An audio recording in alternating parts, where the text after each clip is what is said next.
She was supposed to be executed at dawn. Instead, she rose from the ashes of betrayal to become the most powerful woman in the world. The woman they called the Virgin Queen, who ruled an empire, defeated an armada, and rewrote history itself. But what you don't know is the deadly secret that almost cost Elizabeth I her throne before she ever wore the crown. This isn't the story you learned in school. This is the untold rise of Queen Elizabeth I and the shocking betrayal that nearly ended her life. The dangerous childhood. Before she became a queen, Elizabeth Tudor was a target. Born the daughter of King Henry VIII and the infamous Anne Boleyn, a queen who was executed when Elizabeth was just 2 years old, Elizabeth grew up knowing that one wrong word could mean the chopping block. Her father had declared her illegitimate, stripped her of the title princess, and left her vulnerable to every plot in the kingdom. Even as a child, Elizabeth learned the brutal truth of royal life. Trust no one, because in the Game of Thrones, even a child can be a threat. Her forbidden love, Robert Dudley. But before the crown ever touched her head, one man lingered in her shadow. Robert Dudley, her childhood companion and possibly her greatest love. He was always near, trusted, loyal, but married. And when his wife died mysteriously at the foot of a staircase, the rumors ignited. Had the Queen been waiting in the wings? Elizabeth never married him. She never married anyone. But the heartbreak, that lingered for a lifetime, because sometimes the hardest sacrifice isn't the crown. It's love. Behind palace doors, powerful nobles schemed, seeing young Elizabeth as either a puppet or a pawn to be eliminated. But Elizabeth? She was already learning the art of survival, the almost execution. In 1554, Elizabeth was dragged to the Tower of London, accused of treason. Her crime, being the Protestant half-sister to Queen Mary, the first also known as Bloody Mary, and suspected of supporting a rebellion to seize the throne. Imagine being 20 years old, locked in a cell where your own mother was executed, knowing that every sunrise could be your last.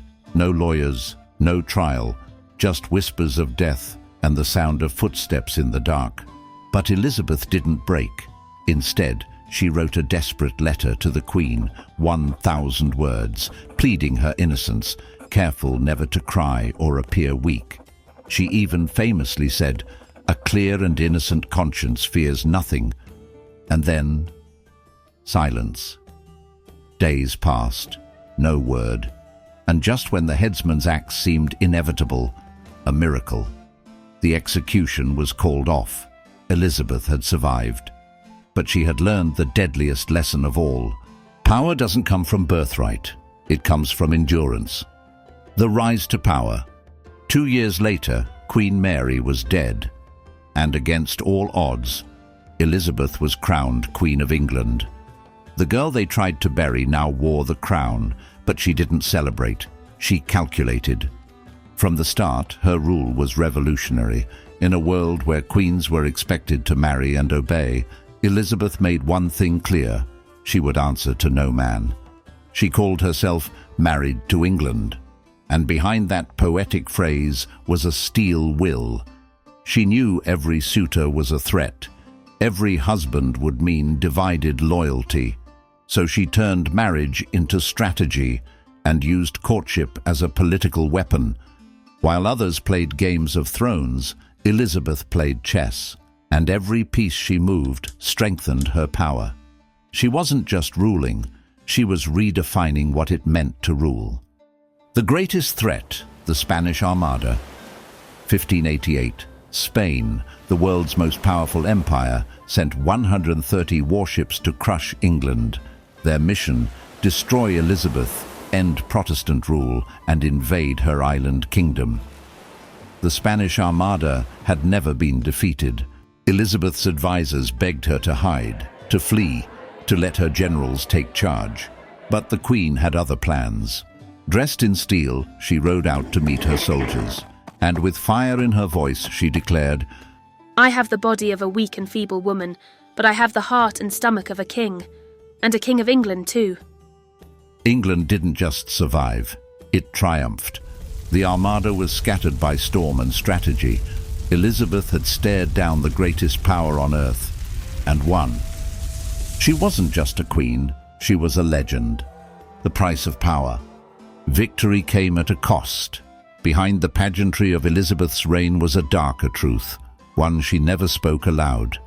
Tensions with Catholics exploded into fear, then into violence.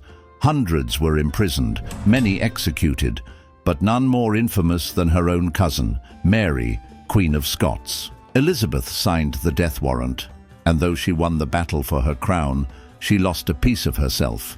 It haunted her till her dying day. The immortal queen. She reigned for 44 years, through war, plague, and conspiracy. She transformed a fragile kingdom into a golden age of art, exploration, and empire. And yet, she died alone. No husband, no children, no heir. But legacy? Oh, she left a legacy no marriage could match. Her era gave birth to Shakespeare, to global exploration, to the rise of England as a world power.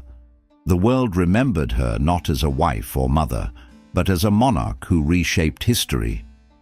She once said, "Though I be but one woman, I must answer to many men." And she did, with wit, with power, with unbreakable will. Elizabeth I didn't just survive history, she conquered it. And that is why the Virgin Queen will never be forgotten. History isn't just facts and dates, it's secrets, lies, betrayals, and twisted truths buried deep in time. If you're the kind of person who wants to know what really happened, subscribe to Twisted Facts Vault, because here, history doesn't just repeat itself, it reveals itself. And next time, we'll show you the twist they never taught you in school.